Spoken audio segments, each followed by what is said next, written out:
নমস্কার বন্ধুরা, বন্দনা রান্নাঘরে আপনাদেরকে স্বাগত জানাই।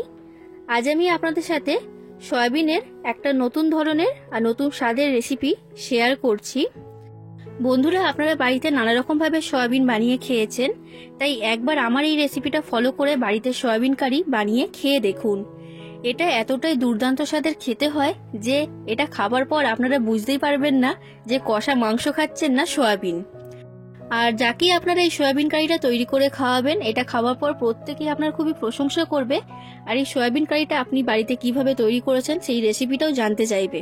এটা এতটাই দুর্দান্ত তৈরি হয়। এটা ভাত, রুটি, লুচি, পরোটা সবকিছুর সাথেই পরিবেশন করতে পারেন, প্রত্যেকটার সাথেই খেতে দারুণ লাগে।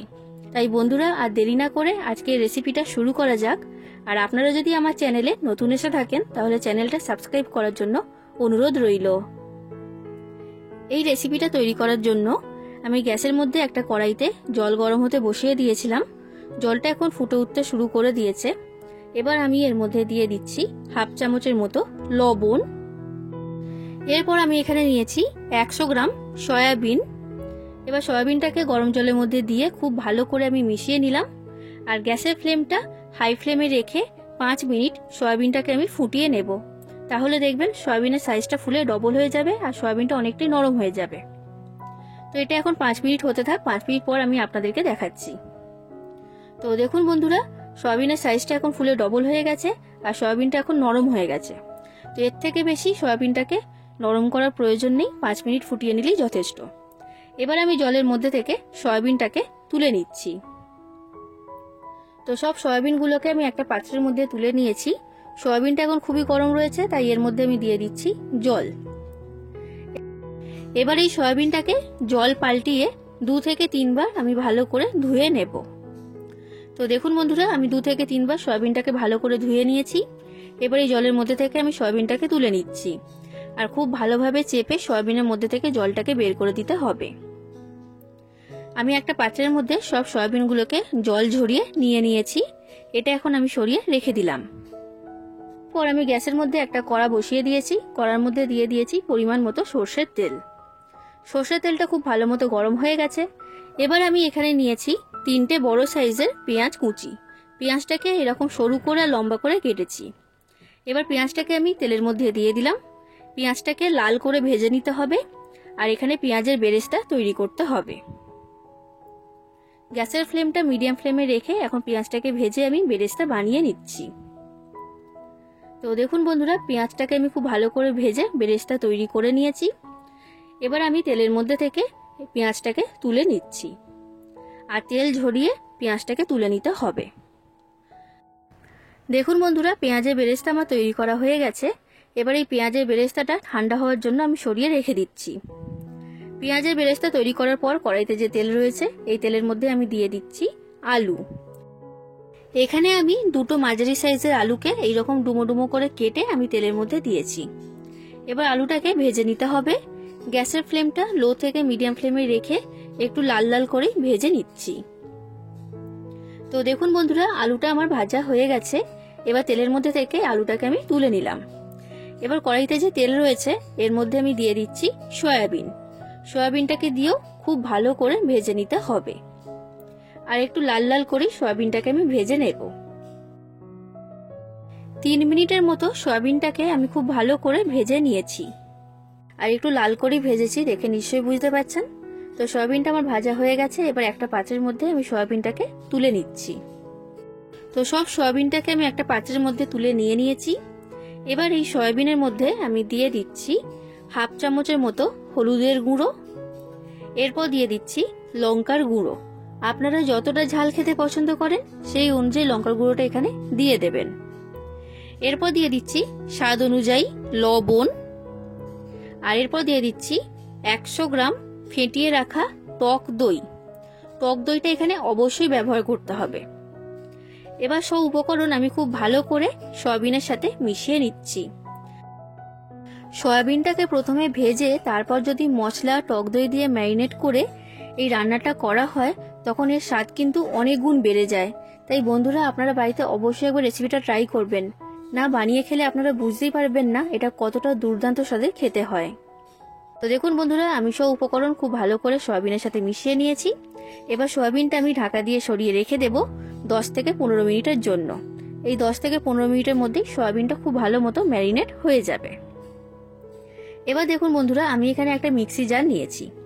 এবার এই মিক্সি জারের মধ্যে আমি দিয়ে দিলাম বড় সাইজের একটা টমেটো। এরপর দিচ্ছি 2 ইঞ্চি মাপের আদার টুকরো। আদাটাকে এরকম ছোট ছোট টুকরো করে কেটে এর মধ্যে দিয়েছি। আর এরপর দিয়ে দিচ্ছি 12 থেকে 14 কোয়ার মতো রসুন। আর এরপর দিলাম 2টো কাঁচা লঙ্কা। এবার এই সব কিছুর একসাথে একটা পেস্ট আমি তৈরি করে নেব। তো এই পেস্টটা আমার তৈরি করা হয়ে গেছে। এবার একটা পাত্রের মধ্যে এটাকে আমি ঢেলে রেখে দিলাম। এবার আমি এখানে এই মিক্সি জারের মধ্যেই দিয়ে দিচ্ছি ভেজে রাখা পেঁয়াজের বেরেস্তা। তো আমি মিক্সি জারের মধ্যে এই পেঁয়াজের বেরেস্তাটা দিয়ে দিলাম। আর এই বেরেস্তাটা পেস্ট করার জন্য এখানে কিন্তু জল ব্যবহার করবেন না, শুকনো অবস্থাতেই এই বেরেস্তাটার পেস্ট তৈরি করে নিতে হবে। তো দেখুন বন্ধুরা, এই পেঁয়াজের বেরেস্তার পেস্ট আমার তৈরি করা হয়ে গেছে। এবার আমি রান্নার দিকে চলে যাচ্ছি। গ্যাসের মধ্যে কড়াইতে আমি দিয়ে দিয়েছি পরিমাণ মতো সর্ষের তেল। তেলটাকে খুব ভালো করে গরম করে নিয়েছি। এবার এর মধ্যে আমি দিয়ে দিচ্ছি একটা তেজপাতা আর ছোট চামচের হাফ চামচের মতো গোটা জিরে। এবার আমি এর মধ্যে দিয়ে দিচ্ছি টমেটো, আদা রসুন আর কাঁচা লঙ্কার পেস্ট। এবার এই পেস্টটাকে দিয়ে খুব ভালো করে ভেজে নিতে হবে, না হলে কাঁচা গন্ধ বের হতে পারে।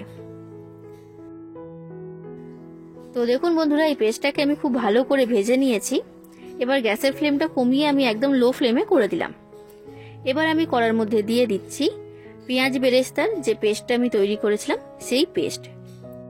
আর যে মিক্সি জারের মধ্যে আমি এই পেস্টটা তৈরি করেছিলাম সেই মিক্সি জারটা ধুয়ে অল্প একটু জল আমি এর মধ্যে দিয়ে দিলাম।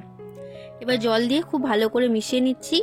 আর পেঁয়াজ বেরেস্তাটা এখানে ভাজার প্রয়োজন নেই, কারণ এটা আগে থেকেই ভাজা রয়েছে, তাই এটাকে ভালো করে আমি মিশিয়ে নিলাম। এবার আমি এর মধ্যে দিয়ে দিচ্ছি ম্যারিনেট করে রেখে দেওয়া সয়াবিন।